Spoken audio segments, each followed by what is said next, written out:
des prestations scolaires, des troupes théâtrales. Alors, allez, viens nous montrer le numéro. Voilà, t'as fait tout le là. Voilà.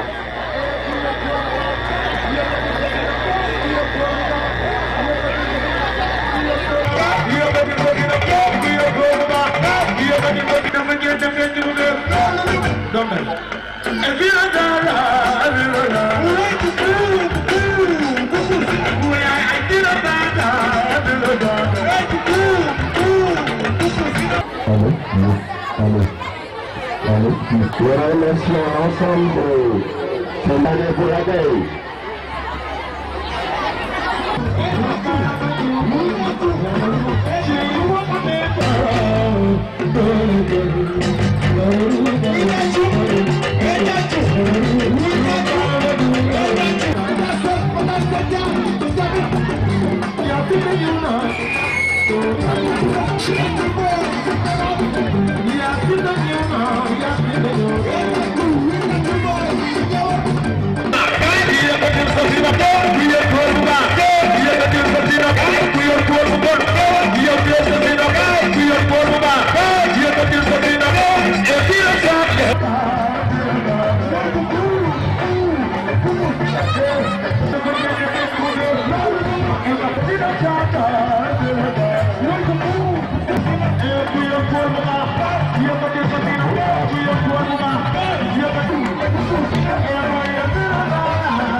De nous avoir honoré de votre présence. Est-ce que pare ngeen pour ñu dem solo?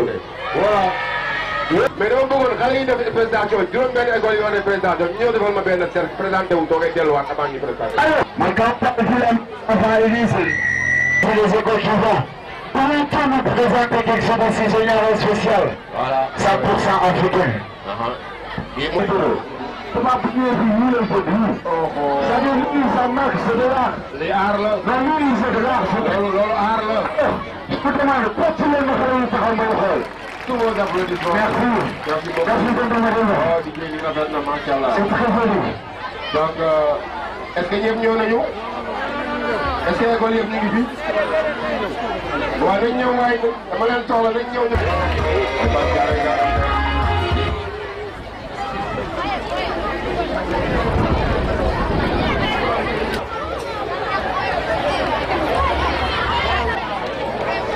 Yéen ban école. Grand dañu sóoraale woon.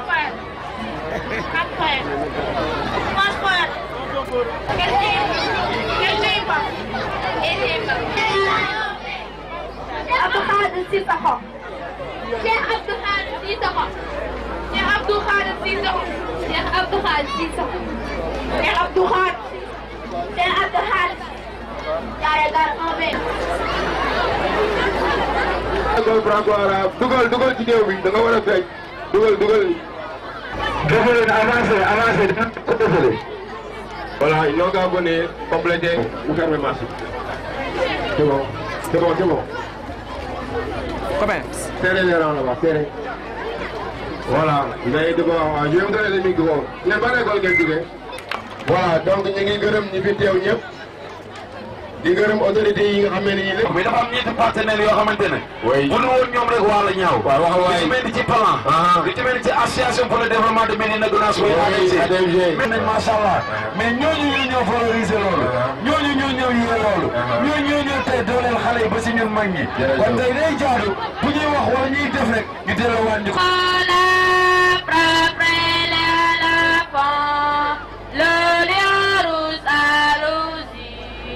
Le danse de la brousse, dans bus de la tête, dissipe les ténèbres, soleil se nos terreurs, soleil se nos espoirs. Double fait le baptême, l'Afrique semblait, fille de mon corps et peur.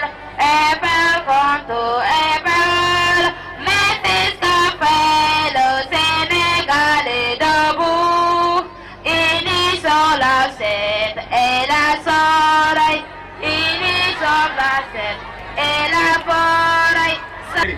Donc je ne serai pas long, j'essaierai vraiment d'être très bref et de souhaiter à tous ces invités la bienvenue et demanderai vraiment que cette activité se déroule très bien. Merci beaucoup. Applaudissez s'il vous plaît. Merci beaucoup monsieur. Pikine commune Pikine Nord doon signé benn partenariat ak USAID ci projet boo xam ne day xeex exploitation bi ñuy def xale yi pour bañ a wax yalwaan gi.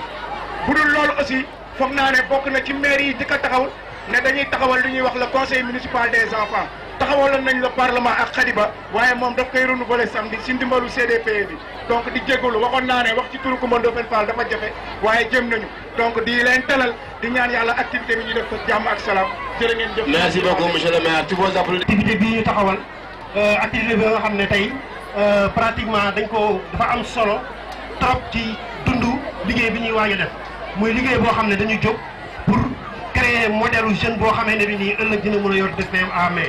donc loolu nag suñ ko bëggee def il faut ñu am ay autorités yu taxaw pour déglu xale yi pour xam lañu bëgg pour mu leen jàppale te yaakaar naa loolu moo tax tey teewaayu honorable député Aïssatou Cissokho madame Camara ma bëgg gars yi may ko loxo bu baax a baax a baax a baax a baax a baax a baax a baax waaw parce que loolu dafa am solo parce que Diamaguène Sicap Mbao dafa soxla ay nit ñoo xam ne dañ koy teewal dafa soxla ay nit ñoo xam ne dañuy yëb kàddoom foo xamee ne bi nii ñun suñu kàddu mënu fa egg te foofu ñuy jëlee ay ndogal nga xam ne mooy noppal en tout cas jafe-jafe ak coono yi ñuy am suñu amee député boo xam ne dafa taxaw ci kanamu xale yi joxe école di encadré di def alalam ba pare ñëwaat teewaat yàlla jàppale ko mu xeex ba egg hémicycle bi donc bu ñëwee teew tey yaakaar naa yoroon nañu ko jukkal kon honorable député ñu ngi lay jukkal di la gërëm beneen bi nag pour terminer ñu gërëm monsieur le maire parce que bu ñu koy waxee programme bi yaakaar naa su fekkee sotti na Diamaguène Sicap Mbao Ndoffène Fall moo ko yombal parce que lépp li nga xam ne entreprendre nañ ko comme ay activité moom teg na ci loxoom jàpp na ci am na ci investissement yoo xam ne sax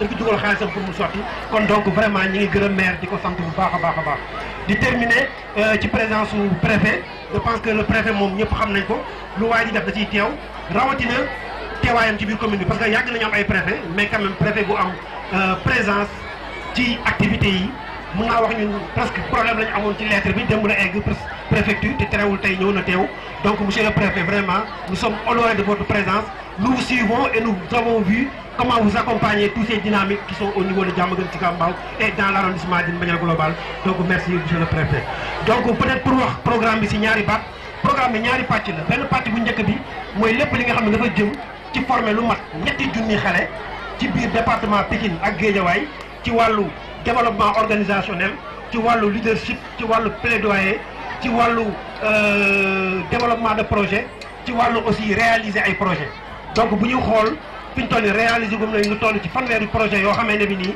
ay espace de jeunes la yoo xam ne ñoom ñoo ko réaliser seen bopp ci ay financement yoo xam ne bëriwul benn weesu ci 1 million te terewul ñoom réaliser nañ ci te dañoo bëgg a fóot ne loolu beneen partie mooy wàllu xale yi dañuy jàpp ni xale yi fi ñu toll nii dafa war a jeex ci biir banlieue bi nga am doom muy jàngi école bëgg a dem école bu demee école bala ngaa ñibbis da ngay tiit ndax kenn koñ na ko ndax am problème ci xale yi ban façon aar nga leen di aar parce que école bi kese doyul te bu ñu xoolee dégâts yi am ci école bi pratiquement mooy liggéey bi nga xam ne ñun parents yi moom la ñu war a def ak ñun ONG yi wala activité association yi nga xam ne ñoo yëngu ci wàllu protection de l'enfant te loolu moo tax programme bi jóg dañoo bëgg sensibilisation yi xale yi di def ñu mën a wax ñoom jafe-jafe yi ñuy am ci àll bi parce que xale yi bu ñuy planifier dinañ ci boole te loolu dafa nekk lu am solo maanaam dinañ déglu di xool seen soxla parce que xale yi peut-être suñu génnee ci mbedd mi dañoo bëgg am espace pour daw dañoo bëgg am espace pour fo dañoo bëgg am espace bu ñu dagaloo pour waxtaan bu dee jeunes yi c'est la même chose sinon dañuy mujjee dagaloo ci biir néeg yi war ñu dagaloo ci espace yoo xam ne ëllëg ay gàllankoor ay musiba jamono yi yaakaar naa dégg nañu problème bi am ci violence yi pratiquement kenn surtout benn parent d'élève daltul tellement que on a peur donc on interpelle vraiment les autorités à nous accompagner et en tout cas à collaborer avec les réseaux des jeunes pour arriver. Eux, ils ont déjà la formation et nous mettons les moyens à leur disposition à les donner des espaces qu'ils puissent les aménager de la manière où autant les jeunes garçons que les jeunes filles. Parce que léegi nag seetlu nañ ñun aussi ONG yi que gars yi bu ñu aménagé góor ñi rek la ñuy sóoraale ay terrain de football la ñuy defar ay terrain de basket wala leen. Diamaguène Sicap Mbao. Monsieur le coordinateur de EVE, monsieur le coordinateur de REJA, monsieur le directeur du district sanitaire de Diamaguène Sicap Mbao, chers élèves, chers invités, vous me permettez à l'entame de mon propos de rendre grâce à Dieu, de louer son prophète Mohammed, paix et salut sur lui. Vous renouvelez à vous tous, la population du département de Pikine, mes sincères remerciements suite à mon élection au poste de député. Depuis, Dieu fasse que cette confiance en ma modeste personne ne soit pas déçue. Ce mandat, je compte le mettre au service exclusif de mes mandats. Monsieur le coordinateur, il m'échoit aujourd'hui l'insigne honneur de parler au nom de mes collègues parlementaires sur les droits et responsabilités des enfants. Ces ressources humaines qui nous est succèrent. Chers collègues, mesdames, messieurs les maires, avec la Convention internationale des droits de l'enfant et la Charte africaine, que n'a-t-on pas dit sur ces droits? Les plaidoyers ont fait lésion avec beaucoup d'intentions et de recommandations, assez fortes pour leur matérialisation concrète et effective. Mais hélas, ces sursauts n'ont jamais fait long feu. Dans mon intime conviction, je pense que nous sommes toujours à l'état de vœux pieux et de slogans creux. Et comme le dit si bien l'adage, tout ce qui se fait pour moi et sans moi est fait contre moi. Que nous reste-t-il alors à faire? Rien. Sinon, franchir le Rubicon et traduire en actes concrets ce que nous cessons de relâcher. Il est temps alors de donner la chance aux jeunes en ce 21e siècle, regorgeant en leur sein de talents cachés aux compétences insoupçonnées, mais souvent inhibés par la mainmise de nous les adultes sur eux. Mesdames, Messieurs, notre thème est d'actualité. Et pour ne pas rater le train de l'histoire, il nous faut changer de paradigme pour faire de la participation des jeunes aux instances de décision une réalité. L'avenir d'un pays est tributaire de sa jeunesse, d'où l'impérieuse nécessité de l'associer et de l'impliquer pleinement. C'est en cela que j'exhorte les décideurs publics, les autorités municipales, pour permettre à ces jeunes de jouer leur rôle pour le développement de leur cité. Au-delà de cette campagne, nous sommes la ville, moi je dirais, nous sommes la vie. Dans un cadre de vie attractif et sûr, avec des enfants et des jeunes au cœur du dispositif, ce sera à coup sûr l'éclosion à grande échelle de talents et de compétences. Mesdames, Messieurs, plus de top-down, mais une gestion à la base. Et cette base n'est d'autre que la jeunesse. Mobilisons-nous alors pour renverser la tendance, pour en faire une responsabilisation accrue de cette jeunesse, avenir de la nation. Je ne saurais terminer sans rendre un hommage mérité aux valeureux enseignants, aux initiateurs de cette manifestation, en l'occurrence Plan et Ève, qui depuis fort longtemps ont fait de l'enfant et de tout ce qui gravite autour de l'environnement socio-économique leur credo. Enfin, méditons sur cette digression à propos du sigle Ève, eau, vie, environnement, pour dire que Ève, c'est la vie, c'est la mère de l'humanité. Merci de votre aimable attention. Merci beaucoup, madame le député. Alors, la discussion est en rafet na ñu déglu ko en wolof. Waaw, en wolof. Waaw, donc lu ma nag maa ngi nuyu ñëpp, maa ngi njëkk sama nuyoo ci sous-préfet di nuyu donc ñi organiser affaire bi muy Plan ak Ève, di nuyu képp koo xam ne daal ñëw na def ci loxoom ci manifestation bi nga xam ne xale yi lañ ko di jagleel. Donc tey jii journée la boo xam ne la xale yi lañ ko jagleel ndax xale ñëpp xam ne xale donc il faut que ñu bàyyil ko comme lu wax directeur école bi léegi nii, il faut que xale nga jox ko responsabilité, il faut que xale mu am cadre de vie. Ñun ay député lañu au niveau de l'hémicycle défendre nañu condition xale yi foofu ndax ñun non seulement député Diamaguène Sicap Mbao lañu mais dañu nekk département Pikine. Donc wax nañu foofu à niveau de l'hémicycle que sunu xale yi amuñu cadre de vie sunu xale yi su nawet jotee su école tëjee xale yëpp dañuy daw dem ci géej bi donc wax nañu fu ñu defal ñu xale yoo xam ne ay infrastructure yoo xam ne xale yi dinañu am fu ñu fooyee fu ñu nekk à l'aise wax nañu tamit suñu tabaxee ay dëkk suñu tabaxee quartier par exemple il faut que ñu impliquer xale yi ñu wax leen xale yi lan ngeen soxla xale yi ñoom tamit war nañu mën a joxe seen xalaat ci li ñu soxla donc loolu laa amoon lu may wax ma leen di sant di leen gërëm. Merci beaucoup. Mesdames, Messieurs les conseillers municipaux ici présents, Mesdames, Messieurs les membres du district ici présents, Mesdames, Messieurs les enseignants ici présents, chers invités, très chers élèves, c'est pour moi un honneur et un plaisir de venir partager avec vous la cérémonie de ce matin. Et comme l'a dit le coordonnateur de l'ONGF, ce n'est que hier soir qu'on a reçu l'invitation. Et moi, je me suis donné le devoir de venir partager avec vous cette cérémonie en tant que sous-préfet de l'arrondissement de Thiaroye, mais en tant qu'enseignant. C'est toujours un plaisir de venir partager ces moments avec les enseignants et les élèves. La cérémonie qui nous réunit ce matin a pour thème un cadre de vie attractif et sûr.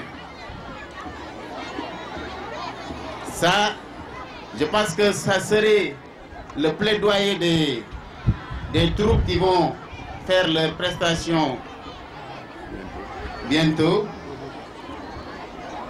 Mais je sais que c'est un thème très très intéressant. Dans ce milieu où nous savons que l'environnement est pollué. Pollué non pas seulement par des ordures, mais on est en train de voir que l'environnement se dégrade de jour en jour avec des scènes de crime, des actes de violence, des comportements obscènes. Tout ça pollue l'environnement.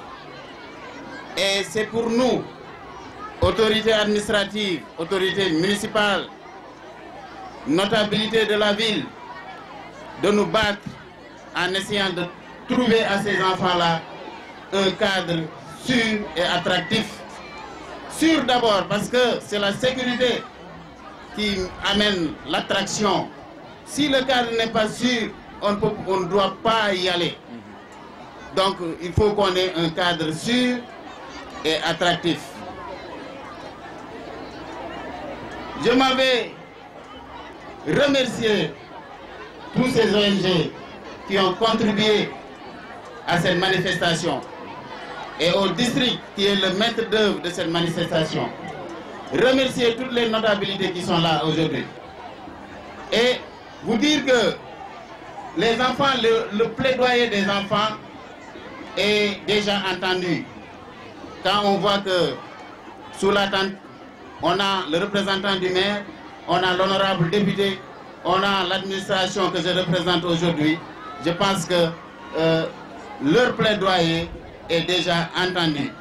Et nous allons tout faire pour que tout ce que veulent ces enfants-là soit réalisé. Maintenant, à ces enfants, tout ce qu'on leur demande, c'est de bien se comporter à l'école. Parce que c'est des enfants qui sont à l'âge de la scolarité ou bien de la formation. Maintenant, il leur faut une très bonne conduite. Parce que ces ONG les encadrent, leur trouvent des financements pour mener des activités, mais c'est à eux de bien se comporter à l'école. Bien se comporter à l'école et bien se comporter dans la ville. Parce que c'est eux qui veulent une ville attractive et sûre. Maintenant, à eux d'être des modèles, parce que l'enfant peut être un modèle. Un modèle à l'école, un modèle dans la vie. Et dans la vie, comme à l'école, l'enfant doit être conscient qu'il est le relève de demain. Et en plus de ça, il doit montrer tout le respect à travers les autorités, à travers le cadre de vie et à travers les institutions de son pays. On s'est tous désolés ce matin quand on a entendu une fille chanter l'hymne national. Tout élève, même au CI, doit pouvoir chanter correctement l'hymne national. Et là aussi, à nos chers enseignants, il faut y faire, il faut faire de telle sorte que nos enfants, les élèves, respectent les institutions, les symboles de la République, parce que l'hymne national est un des symboles de la République. Donc, sans pour autant m'attarder sur ce discours, je m'avais arrêté là et vous remercier et vous souhaiter un plein succès dans vos activités. Tous nos applaudissements. Ak élèves yi manifestation bi nga xamante ni am na solo trop ñun démb lañ jot invitation bi mais je me suis dit que naa jéem a def tout pour dem fekkee manifestation bi parce que am na solo. Parce que, bon, je ne l'ai pas dit en français, c'est moi le coordonnateur du CSPE. Le CSPE, c'est le cadre de suivi de la protection de l'enfant au niveau de l'arrondissement. Donc, comme c'est une activité xale la moo taxoon ma ne xaaral ma ñëw fekkee si kaw. te am naa mbégte trop di leen wax ne nag thème bi am na solo parce que cadre de vie xale daf ko soxla. Mais li ñu gis mooy suñu cadre bi fi mu nekk nii dafa yàqu lu ne lañ fi gis des enfants te cadre bi en général ñi koy yàq mooy les adultes di lor xale yi. Donc ñun nag autorité li ñu war mooy fexe ba cadre boobu nekk cadre boo xam ne day sûr d'abord ba pare day am sécurité d'abord ak mu nekk un cadre attractif mooy boo xamante ni xale yi nañ fa sawar di fa dem. Donc loolu moo nekkoon la quintessence de mon discours di remercier ñëpp di leen wax ne nag plaidoyer bi ngeen di def autorités yi dinañ ko yëg parce que honorable député mu ngi nii au passage maa ngi koy gërëm di ko sant parce que moom aussi bokk na ci autorités yi nga xamante ne ni en général rencontre yi ñuy dem dañ ko fay fekk mu dem teewal fa Diamaguène Sicap Mbao teewal fa population Vraiment loolu dëgg la. madame l'honorable député ñu ngi lay gërëm di la sant ci loolu te di la wax ne loolu bul ko bàyyi parce que Diamaguène Sicap Mbao ak pour ñoom ñoo la fal pour nga dem toog assemblée nationale pour nga mën di yéen yóbbul seen i tawat donc maa ngi gërëm ñëpp di sant ñëpp wasalaam.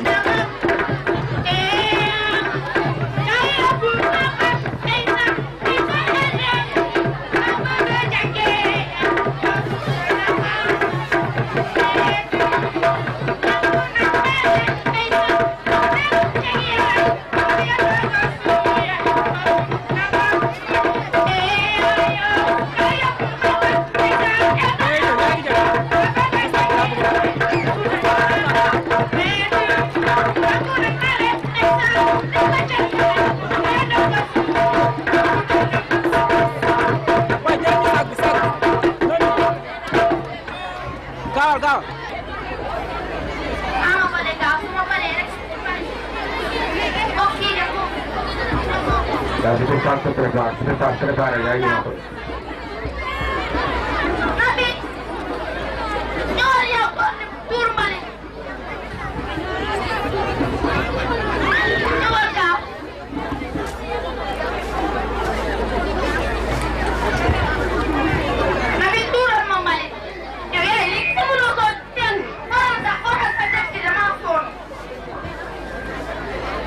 Turun, yo,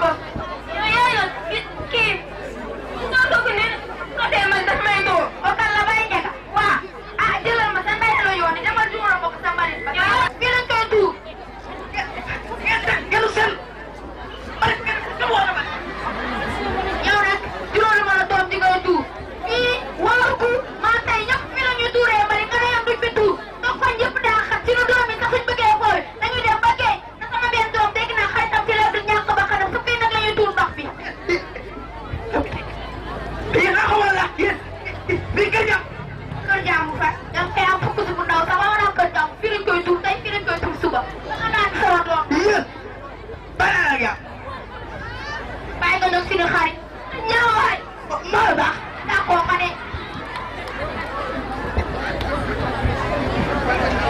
comme ni ko imam waxee rek ñu ngi leen di jégalu tam la jaare et vomissement maanaam feebar buy daw feebaru biir buy daw ak wàccu te loolu lépp li ko indi mooy salte ak mbalit mi maanaam si tënk daal mooy ñàkk a set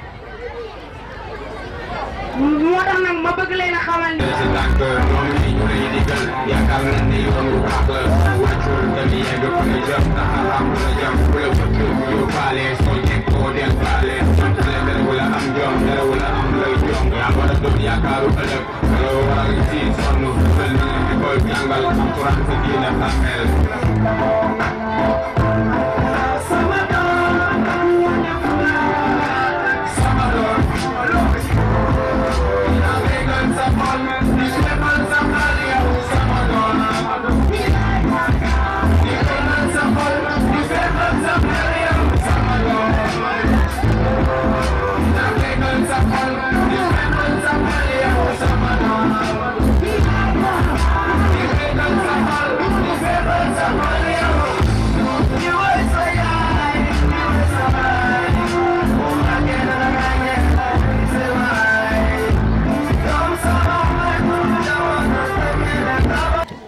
Assalamu alaikum wa rahmatullah. Je m'appelle Moustapha Sy. Je suis coordonnateur du réseau des jeunes actifs pour un développement participatif communal du réseau Djiddah Thiaroye Kao. Et je suis chargé de com aussi du grand réseau, je veux dire le réseau national, RESA.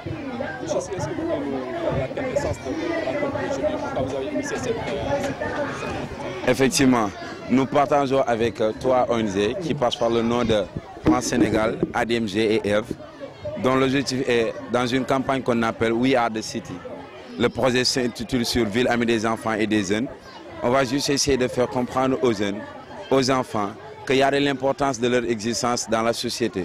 Et de ce point de vue, on a fait une campagne qui passe par le nom de We Are the City, qui veut dire nous sommes les villes.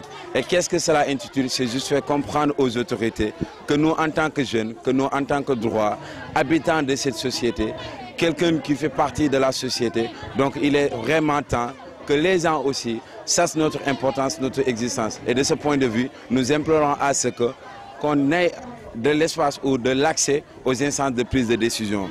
C'est la raison pour laquelle on a su au moins essayer de faire des rencontres qui regroupent dans des thèmes différents. Et aujourd'hui, on parle d'un cadre de vie attractif et sûr. Pourquoi on a parlé d'un cadre de vie attractif et sûr? En tant qu'habitant de la banlieue, Pikine et Guédiawaye, parfois on prétend voir que les gens, c'est comme si on est un tout petit sous-estimé.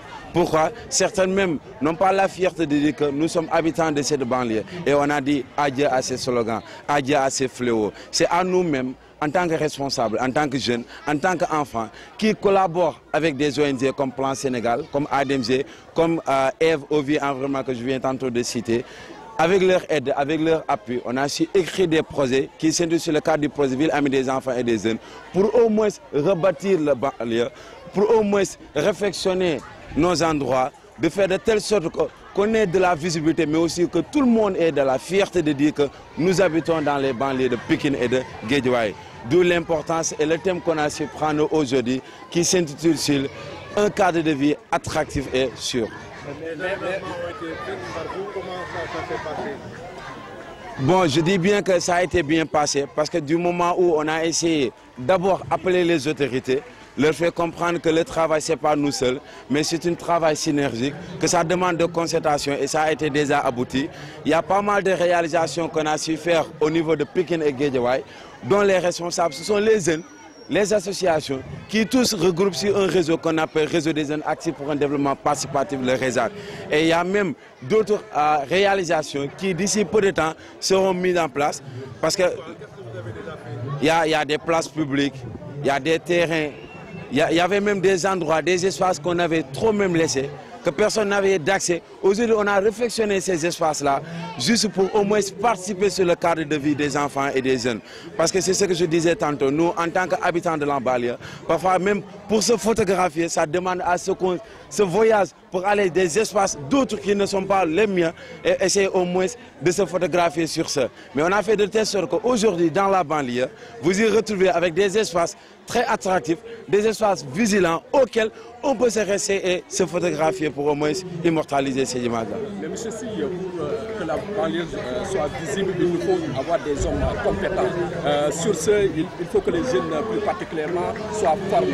Est-ce que dans ce registre-là, qu'est-ce que vous allez faire pour la formation des jeunes? Effectivement, merci bien. Je pense bien que pour ce projet Ville Amis des enfants et des jeunes, ça fait partie aussi des objectifs parce qu'on a eu à faire pas mal de formations, que ce soit dans les gestions administratives, que ce soit dans les gestions financières, les gestions de projets, gestion de ressources, en passe, des utilités qui aujourd'hui, en tant que des cadres, en tant que jeunes, un jeune qui te dit que j'ai été formé administrativement, j'ai été formé sur les gestions de ressources, même le journalisme, parce que dans ce projet même, il y a des journalistes en herbe, des jeunes qui sont compétents, actifs, même des enfants à qui on a déjà formé, qui assurent même les cérémonies qu'on est en train de faire. Alors tout ça, ça tourne autour de ce projet Ville Amis des enfants et des jeunes. Et je dis bien que le Sénégal auparavant, on savait bien qu'on pourrait même avoir le baccalauréat, avoir spécialisé dans certains domaines, mais le problème c'était qu'il n'y avait pas de l'intégration. Il n'y avait pas, je disais bien, c'est comme si on n'existait pas, c'est juste apprendre pour que le diplôme soit des meubles trucs du genre. Mais le monde de nos jours, nous on va juste essayer à ce que ces jeunes-là qui ont de l'expérience aient de l'accès aux instances de prise de décision surtout. Waaw, maanaam ci tënk li ñuy wax mooy lii nii ñu nekk muy projet bi nga xamante ne mooy We Are The City maanaam Ville Amis des enfants et des jeunes.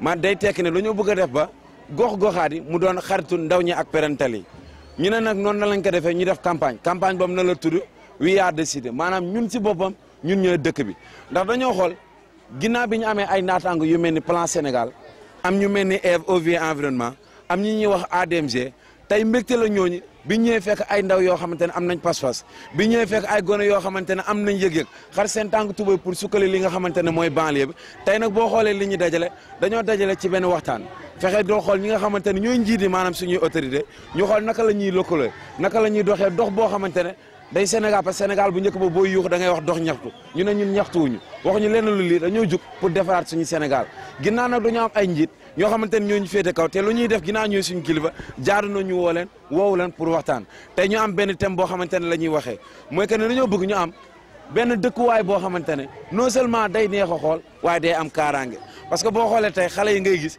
ñu génn di dem ay géej li fi am rek Sénégal loo xamante ne yàggul kenn du ko nettali kenn ay xale yoo xamante ne wor nañ leen lor nañ leen nax nañ leen def nañ leen leneen ñu ne yooyu yëpp lan mooy tax dafay fekk ne xale yi bu ñuy dem sax pour fooy du ñu am fenn foo xamante ne mënees nañ fa fooy boo xoolee sax ñun tey day laaj ñuy génn bay dem Dakar fi mu gën a sore pour leen dem ay photo pour am ay image yu yàññi wala yuy jekk pour ñu lekk tey fa nga dëkk defe naa bu jekkee ñun la jekkal te tey lii indi nga xamante ne sécurité boobu buñ ko amee mooy des suñu dëkkuwaay papa di la gis yaay di la gis duñ la xooli jee fu sori amaana di nga leen jege torop buñ bëggee am si yow accès ñu ne nag ginnaaw dañuy ndaw ginnaaw ay parental lañ mooy ñuy gone mais ginnaaw la ñoo dëkk rek ci bi nga xamante ne mooy dëkk bi kon am nañ droit boobu ñaaw muy suñu àq ak suñu yelleef ñu ne ñun de sant nañ yàlla ba bu ñu jugee pour door dañoo am ñetti partenaires yu jug dañoo wuyoo ko nag si tur bi ñuy wax RESAT muy réseau des jeunes actifs pour un développement participatif urbain ay ndaw la yoo xamante ne dañoo am pas-pas pour lan sukkali lépp loo xamante ne mooy gox-goxaat ñooñu nag bi ñu jugee ci combat bi ñu nekk muy We Are The City maanaam ñun ñooy gox bi dañ see am ñett ñoo xamante ne ñooñu si xeetali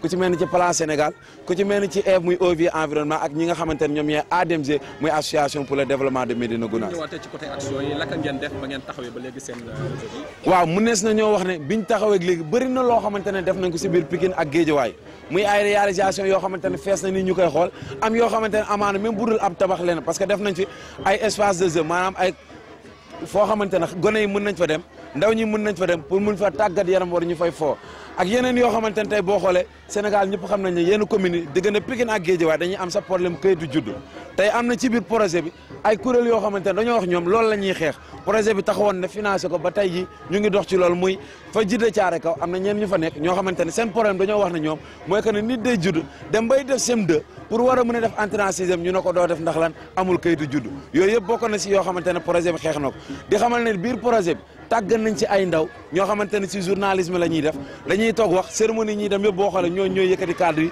ñooy jël kàddu yi ba tey ci biir projet bi def nañ it naka la ñuy defee pour ñu xam naka la ñuy demalante ci entre kuréel naka la ñuy fexee ba xam nan la koppar di gérer woo lépp luy gestion financière wala administrative ak yeneen yoo xamante ne tàggat ne ko parce que Sénégal bu njëkk ba benn gàllankoor la ñu amoon mooy dañoo gis ne ndaw ñi am xam-xam ndaw ñi jàng ba mën a yéey seen këyit comme niñ koy waxee amaana ñooñu tey ñooy taxawaaluwaat ndax lan nañ nga xamante ne ñi jiite nañ doon doxee mooy dañuy ñëw jox la leen wala wax la leen diggéey la ko pour dem après ëllëg boo leen fale ñoom leneen leen ñun ñu ne dañ koy def neneen loo xam du politique du dañuy dox leen mais dañuy changer comportement maanaam dañuy fexe yow mi yeewoo ko ci Sénégal yow yaa xam banlieue la ak foo mënti dëkk nga xam ne tey am nga wareef am nga leen loo xamante ne moom nga mën la nga mën nag mooy lan mooy ñu fexe ba tey foofu ñuy nasee di ca noccee muy instance de prise de décision yi ñu fekk fa parce que nag buñ nee Sénégal fukk la ñu ne la juróom-ñett yëpp ay ndaw lañ te buñ demee tey assemblée fa ñuy nasee amul ñaari ndaw kon dañ taxawaat ñun ñu delluwaat ñu waxtaanaat lan mooy suñu njëriñ ci biir réew mi bu dee ñoo fi ëpp bu dee ñun tey boo compté fukk juróom-ñett yi wala juróom-ñeent yi sax amaana ñun lay doon te tey boo demee assemblée dañ ne fukk juróom-ñett yëpp ñooñu la nañ taxawaat foofu ñu laajte na kon est-ce que ñun am nañ njëriñ wala ñu faale nañ. Merci.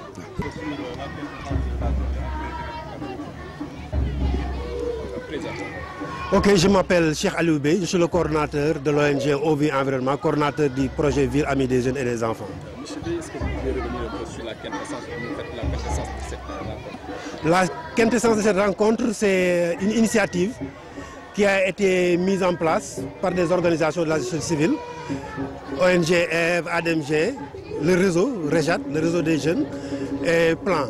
Donc c'est une activité qui est dans une campagne qui s'appelle Campagne Nous sommes la ville. Et cette campagne a pour objet, en tout cas, de donner la parole aux jeunes et aux enfants, de réclamer leurs droits et de solliciter les autorités à venir en collaboration avec eux, parce qu'ils n'attendent pas tout, parce qu'ils savent qu'ils ont des choses à faire, mais qu'ils puissent eux-mêmes mettre la main, mais demander aussi aux autorités de faire leur part de la chose. Maintenant, globalement, on est en partenariat ici avec le district scolaire de Sicap Mbao. Et ce district nous a permis en tout cas d'être en collaboration avec 6 établissements.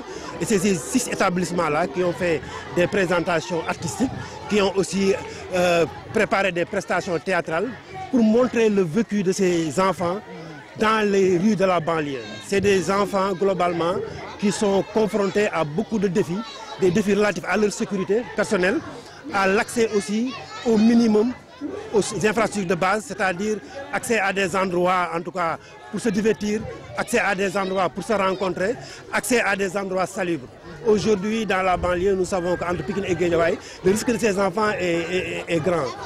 Globalement, les enfants sont confrontés à des problèmes d'agression, à des problèmes de violence, à des problèmes de viol. Aujourd'hui, les pères de famille ont toujours peur quand leur enfant sort de leur maison. Qu'est-ce qu'ils vont rencontrer dans la rue? C'est parfois des agressions, c'est parfois des jeux dans des tas d'ordures, c'est parfois des jeux dans des zones insalubres, ils sont confrontés à la maladie, à des risques, et c'est pourquoi les ONG se sont mis aux côtés de l'État pour en tout cas changer ce vécu de ces jeunes. En tant que membre de la société civile, pourquoi vous avez décidé d'accompagner ces jeunes? On est décidé d'accompagner ces jeunes parce que c'est des jeunes qui sont laissés en rade globalement. C'est des jeunes qui n'ont pas de financement. Aujourd'hui, dans tous les systèmes de consultation, en tout cas relatifs aux aspects urbains, les jeunes ne sont pas dans le processus, ni de planification, ni d'exécution, ni d'évaluation. Aujourd'hui, quand on fait la ville, aujourd'hui, comme on a 52% de la population qui ont moins de 29 ans, normalement on ne doit pas pouvoir planifier une ville sans prendre en charge, en tout cas, leurs préoccupations. Donc ces enfants, nous pensons qu'on doit être à leur côté pour leur permettre en tout cas de faire un fort plaidoyer pour que tout le système qui a été mis en place par l'État et qui vise à mettre en place des villes, qu'ils soient des parties prenantes s'ils ne sont pas les maîtres d'œuvre de ces concertations. Ah, ciao.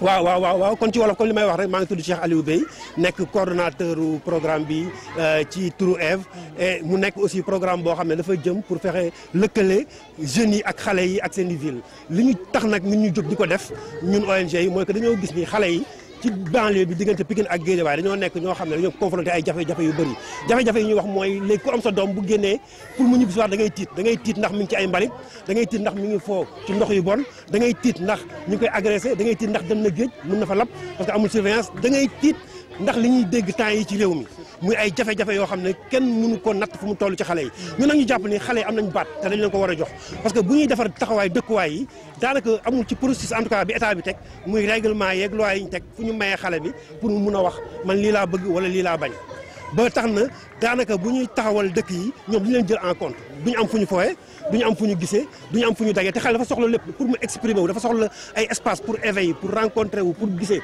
te loolu droit bu ñu leen yoreel la dañoo soxla aussi déglu seen baat parce que dëgg la mag ñi ay xale lañu woon mais li xale yi soxla tey ñoom mënuñu ko wax donc ñun ñu créé lu mel nii def ko ak district scolaire bi génnee xale yi génnee jeunes yi pour ñoom ñu mën a wax ak directement ak autorités yi wax leen ville yi ngeen di taxawal de bu fekkee bëgg ngeen ëllëg mu nekk ville yoo xam ne nañ gis suñu bopp nii la war a mel nii la war a mel nii la war a mel mu nekk loo xam ne dafa leen di aar dafa leen di may moyen ëllëg lépp lu ñuy dox di ko dogal ñu mun koo jël damay fàttali tak programme bi mi ngi xaw a diire mi ngi toll si ñeenti at fi ñu toll nii te lu mat ñetti junni xale ci biir département Pikine ak Guédiawaye formé nañ leen tey jàpp nañ ne xale yooyu ñenn ñoo taxaw sama ginnaaw ñenn ñi mooy ñii di foofu yi te ñooñu nga xam ne ëllëg ñoom ñooy ñëw taxaw ci place yi ñii ñeneen ci place bu mag ñi kon yaakaar nañu li ñuy tabaxal bi su paree dëkk bi ñoom dinañ ko teg ci yoon loolu moo doon kàddu ñu bëggoon sànni. En tant qu'acteur de la société civile, lan moo tax ngeen décidé pour accompagner jeunes yi nga xamante ne nekk. waaw li ñu tax pour décider dañu jàpp ni avenir u tey pour xale yi la parce que ñoom ñoo fi nekk tey ñoo am kàttan parce que gëstu yu njëkk a def mooy njëkk a tiital mooy dañoo gëstu ci xale yi ñoom ban dogal lañ am ci wàllu dëkk bi ni muy doxee ñu gis ni bi ñu defee enquête yi téeméer boo jël ñaar fukk yi lañ ciy laaj ñu dem ci wàllu activités yi ñuy def moo xam set setal la moo xam bale ay armeel la moo xam tabax ay infrastructure moo xam téeméer boo jël juróom-ñetti fukk yi lañ ci def seen doole mu mel ni nit ñi seen doole lañ gën a soxla que seen bu ñu xoolee aussi ci kuréel yi nga xam ne fa la ñuy faloo di fa noccee di fa nasee xale yi teewuñu fa muy ci conseil municipal yi muy assemblée ñu demee ba ne xale bu amagul boo rombul ñaar fukki at ak ñett mënuñu la fal député ñu ne loolu problème la parce que ñoom booy xool 49% ñuy voté ñoom la donc problème bu rëy la ñun ñu gis ni ONG war nañ taxaw pour ñu jox leen seen gëdd pour ñu mën a wax pour ñu mën a jëf pour ñu mën a bokk fi ñuy dogalee bokk fi ñuy jëfee fi ñu nasee di fa noccee ndax ëllëg tey ñoom la te ëllëg aussi ñoom lay doon merci beaucoup